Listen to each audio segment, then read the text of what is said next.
Dito sa ito naman ay orange. Yung sa baba naman ay mandarin. Itong mandarin, yung mga ano yan. Ito lagi halo-halo ko na lang.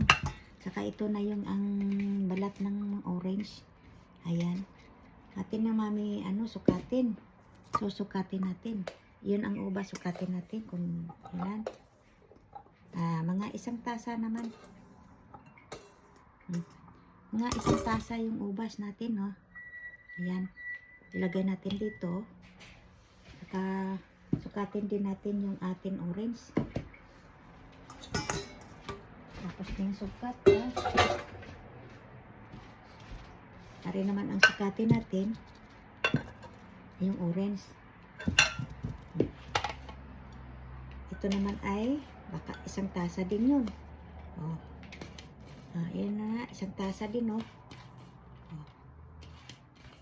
Ayan, orange. 1 tasang orange nga yung skin, yung gigrate natin. Ayan, 1 tasa yan. I-combine na natin yan sila. I-combine natin sila dito. Ayan. Yung atin nga combine na yan sila. Tapos sukatin natin dito yung atin yung ginayat-gayat na orange, yung laman. Ayan. Sukatin natin kung ilang tasa. Ilang cup yan. 1.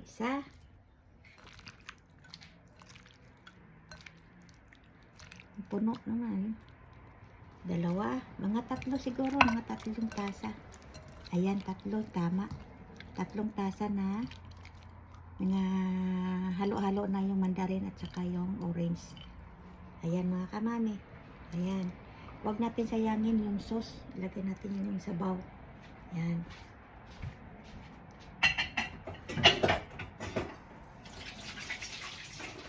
Ayan. Maglagay tayo ng ayan na natin yan, haluin natin. Pero ito hindi kakasya to sa atin yung lutuan ng kawali. Lagyan natin ng yan, ng flour at saka yung yung margarine. Mayroon tayong kutsara. Lagay natin yung mandarin natin. Lagay natin sa mandarin yung ganito. Yan, kahit 2 yan. Huwag na natin sukatin yan. Yan ay basta hindi naman masama yung magsobra. Basta ganyan kadami. Ayan. Tapos lagyan natin ng siyempre, lagyan natin ng yan, ng Himalayan salt. O may salt na kayo.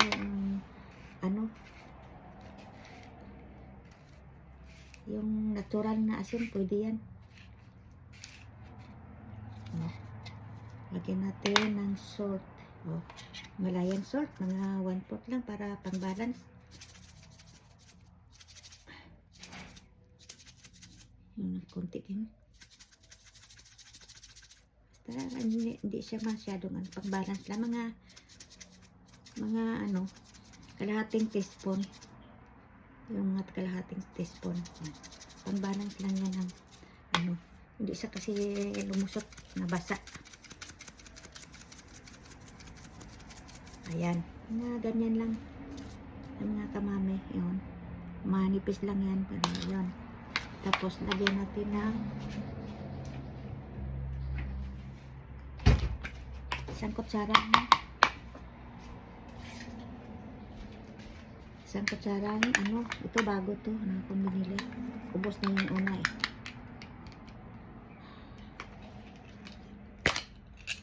Ayan. Nakamami, bago yan. Mga 1 kutsara na na baking soda. Baking powder. Ayan na mga kamami.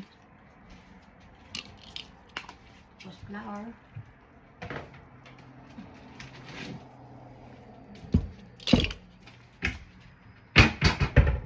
Tapos lagyan natin ng itlog nito. Itlog. Dami, malahaba ng natin ang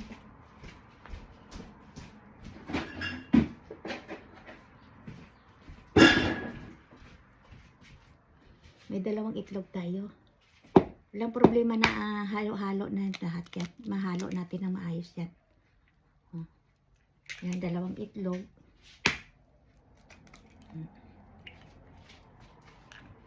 Ang haba ng ating video. Tapos yung asukal nyo, huwag nang matamisan ha. Ito lang ang asukal natin. Siguro mga 1/4 ano lang, 1/4 cup lang. Oh. Yung 1/4 cup lang na ano asukal. Kasi sobrang tamis kasi prutas yan. Tapos sa ating ating flour.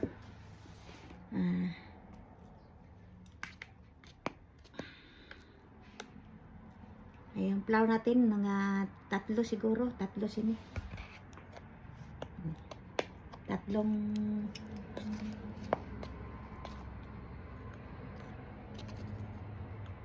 Kasi maraming ating prutas.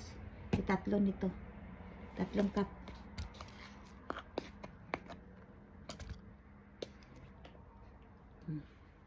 Yan, 3 cup na flour yan. Tsaka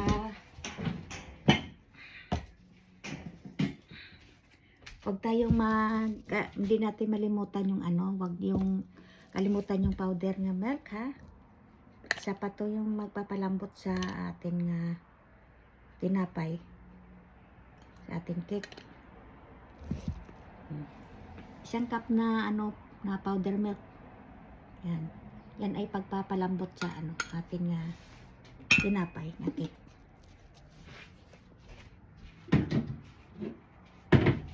So ito mga kamami, mag-mix na tayo.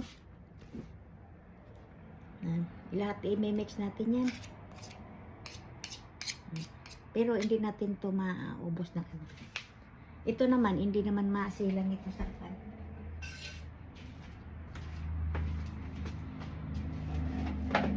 Mag-gloves tayo mga kamami kasi tayo ng natin. Tayo po na sa kailangan natin mag-gloves.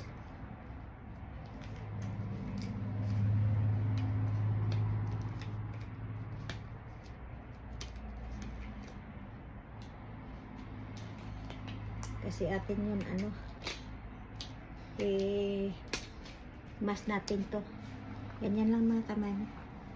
Hindi naman yun masilan ang natin i-mixer din natin, hindi na.